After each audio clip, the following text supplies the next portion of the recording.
हर महादेव, श्री शिवाय नमस्तुभ्यम। दोस्तों, आज हम बात करने वाले हैं कि देवाधिदेव महादेव या कोई भी देवी देवता की पूजन में हम किस प्रकार कितने दिन का बासी तुलसी या बेलपत्र या जो चंदन टीका लगाते हैं कैसे करना चाहिए, किस प्रकार का छोटी छोटी बातों का ध्यान रखना चाहिए पूजा करते समय, कौन से भगवान को कौन सा पुष्प पसंद है, किस प्रकार उनको भोग लगाना चाहिए, मनोकामना अगर के लिए हम अगर सुंदरकांड कर रहे हैं तो हमें किन बातों का ध्यान रखना चाहिए। तो आज हम वीडियो इसी के बारे में जानेंगे।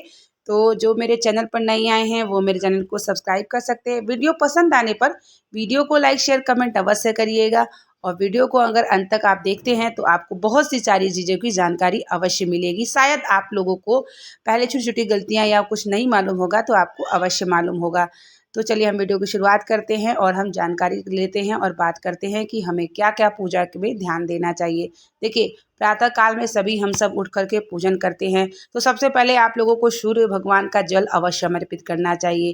तांबे का अगर आपके पास पात्र हो तो तांबे के ही पात्र में लाल चंदन हो या लाल पुष्प हो तो डाल करके ब्रह्म मुहूर्त में सबसे पहले सूर्य भगवान को जल समर्पित करिए। सूर्य भगवान को अगर आप जल समर्पित करते हैं तो सूर्य भगवान का जो तेज है, जो कृपा है आपके शरीर और आपके मानसिक रूप से पड़ता है और उसका जल जब आप हाथों से ऊंचाइयों पे गिराते हैं तो आपके मस्तक से लेकर शरीर से जब नीचे पांव तक आता है तो आपकी जो भी बीमारी है वह पूर्ण रूप से समाप्त होती है। उसके बाद आपको आसन लगा के जब आप पूजन करते हैं तो तुलसी दल अगर आपके यहाँ विष्णु भगवान है, हनुमान जैसे कल था हनुमान जयंती, हनुमान जन्मोत्सव मना गया तो तुलसी लोग अवश्य समर्पित किए होंगे। तो यही अगर मंगलवार और शनिवार की जब हम पूजन करते हैं तो तुलसी का माला हो या तुलसी दल हो अवश्य समर्पित करें। वही विष्णु भगवान का स्वरूप अगर आपके घर में लड्डू गोपाल है या आपके यहाँ क्या कहते हैं शालीग्राम है तो शालीग्राम पे भी आपको ये अवश्य ध्यान रखना चाहिए कि अक्षत और तुलसी दल उनके ऊपर अवश्य समर्पित होना चाहिए, क्योंकि शालीग्राम बिना तुलसी दल के अगर होते हैं तो वह शुभ नहीं माना जाता। इसलिए आप इस बातों का विशेष ध्यान रखिएगा कि अगर आप शालीग्राम रखते हैं तो तुलसी दल अवश्य रखिए। और तुलसी जी अगर आपके आसपास आपके घर में नहीं है, अगर आपके पास आसपास है तो आप उसको तोड़ करके आप उसको 5-6 दिन तक आप उसको स्टोर करके रख के भी चढ़ा सकते हैं। तुलसी दल बासी नहीं मानी जाती, इसलिए तुलसी दल आप कई दिन समर्पित कर सकते हैं उसको धुल करके। जैसे कि बेलपत्र को बासी नहीं माना जाता, तुलसी को बासी नहीं माना जाता और कमल के पुष्प को बासी नहीं माना जाता। अगर आप कमल के पुष्प को 5 दिन भी रख करके भगवान को समर्पित करते हैं तो वह बासी नहीं माना जाता। कुछ जो फूल हैं, कुछ जो पुष्प है, कुछ जो पत्तियां हैं वो भगवान को बासी नहीं माना जाता। वह आप उसको निरंतर धो करके भी आप चढ़ाएंगे तो उतना ही फल आपको मिलेगा जैसे कि आप पहले दिन समर्पित करते हैं। वही बेलपत्र अगर कहा जाए तो बेलपत्र भी आप कई दिन भी आप चढ़ा सकते हैं, उसको धो करके भी आप अगर आपके पास बेलपत्र नहीं है आप चाहे तो एक बेलपत्र को भी धो के आप समर्पित देवाधिदेव महादेव पर कर सकते हैं, इसमें कोई दोष नहीं लगता है। तो इस प्रकार से आपको तुलसी दल हनुमान जी और विष्णु भगवान पर अति चढ़ाना चाहिए। और अगर अक्षत आप चढ़ाते हैं तो प्रतिदिन चढ़ाइए विष्णु भगवान पर, जैसे शालीग्राम पे टीका वगैरह लगा करके और अक्षत और ये तुलसी दल अवश्य रखिए। और जब उनको भोग लगाते हैं लड्डू गोपाल को और शालीग्राम को तो अवश्य तुलसी दल डालिए, क्योंकि तुलसी दल के बिना अगर आप भोग लगाते हैं तो विष्णु भगवान बिल्कुल आपका स्वीकार नहीं करते हैं। तो इसलिए इन बातों का विशेष ध्यान रखिए। और एकादशी के दिन आपको तो पता ही है कि अक्षत बिल्कुल नहीं समर्पित किया जाता। वही अगर माता रानी की हम बात करते हैं तो माता रानी को लाल पुष्प अवश्य समर्पित करिए। अगर आपके पास रोज नहीं हो पाता तो हफ्ते में एक दिन अवश्य समर्पित करें। वही माँ लक्ष्मी का अगर आपके यहाँ स्वरूप है तो माँ लक्ष्मी को शुक्रवार के दिन तो अवश्य समर्पित करिए। अगर आपने यहाँ धन संपदा की कोई कमी नहीं रखना चाहते तो शुक्रवार के दिन आप लाल पुष्प समर्पित करिए। खीर बनाइए, थोड़ा सा ही खीर बनाइए लेकिन माता के लिए खीर अवश्य बनाइए। वही देवाधिदेव महादेव पर आपको हफ्ते में एक दिन आंकड़े का पुष्प हो गया या अपराजिता का पुष्प हो गया या हरसिंगार का पुष्प हो गया या कनेर का पुष्प हो गया या आपका धतूर का हो गया, तो आपको 5 पुष्प में से अगर एक भी पुष्प मिल जाता है तो देवाधिदेव महादेव पर सोमवार के दिन अवश्य समर्पित करें। अगर आप ऐसा करते हैं, एक लोटा जल समर्पित करते हैं, पुष्प समर्पित करते हैं जो उनको अति प्रिय है, तो देवाधिदेव महादेव बहुत प्रसन्न होते हैं। अगर आपको हफ्ते में भी नहीं मिलता तो आप शिवरात्रि, महीने की शिवरात्रि जो पड़ती है या प्रदोष पड़ता है तो अवश्य आप समर्पित करें। ऐसा करने से देवाधिदेव प्रसन्न होते हैं और आप जो विशेष मनोकामना देवादिदेव से बोलते हैं तो वो अवश्य पूर्ण करते हैं।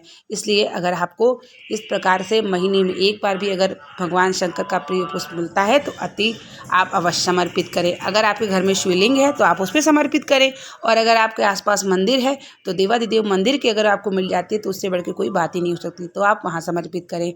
इस प्रकार से आपको पुष्प समर्पित करना चाहिए। बेलपत्र तो आपको पता ही है कि अगर आप सोमवार को भी, अगर आपके आसपास नहीं है, सोमवार को भी समर्पित करते हैं तो अवश्य समर्पित करें। देवादिदेव महादेव पर एक बेलपत्र, एक लोटा जल समर्पित करता है जो वो 7 पुष्प को अपने तारता है, और आपके यहाँ कोई भी बीमारी या कोई भी परेशानी वह जो भी है वह सब समाप्त हो जाती है।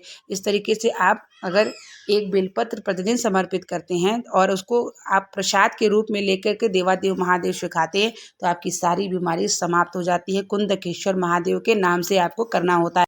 इस प्रकार से अगर बेलपत्र जो भी आपके परिवार के सदस्य कोई बीमार है तो आप उसको देते हैं तो देवादिदेव महादेव 15 दिन में अगर आप देखेंगे तो आपको रिजल्ट मिलने लगेगा। यह स्वयं लोगों ने करके देखा है और आपको अनुभव स्वयं प्राप्त होगा।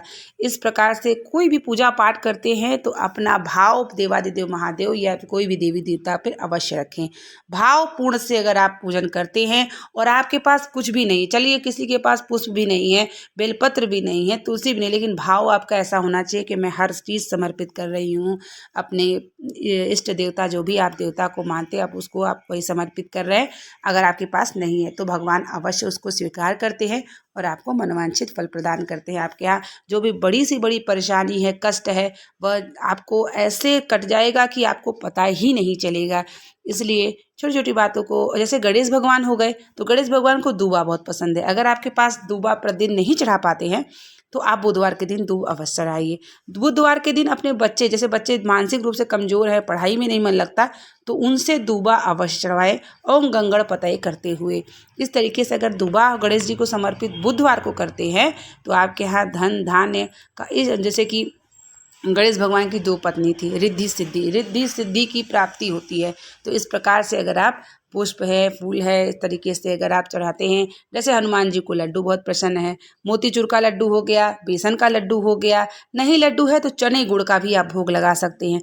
चने गुड़ से भी हनुमान जी बहुत प्रसन्न होते हैं और कलयुग के देवता हनुमान जी हैं। अगर आप मनोवांछित शीघ्र प्रदान करना चाहते हैं, देवादिदेव महादेव के 11वें स्वरूप हैं और आप उनको इस तरीके समर्पित करके मन से भाव से अगर आप अपने मन की कामना करके पूजन पाठ करते हैं तो देवादिदेव महादेव अतिशीघ्र प्रसन्न होते हैं।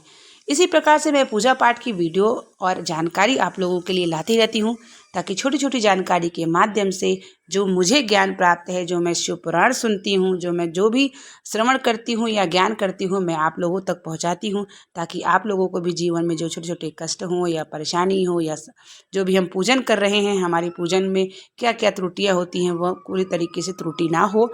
और इस वीडियो के माध्यम से मैं सिर्फ यही जानकारी देना चाहती हूँ। अगर वीडियो आपको पसंद आया हो तो आप कमेंट अवश्य करिएगा, और कुछ भी अगर आपको पूछना है पूजा पाठ की जानकारी से लेते हुए तो आप मुझसे पूछ सकते हैं।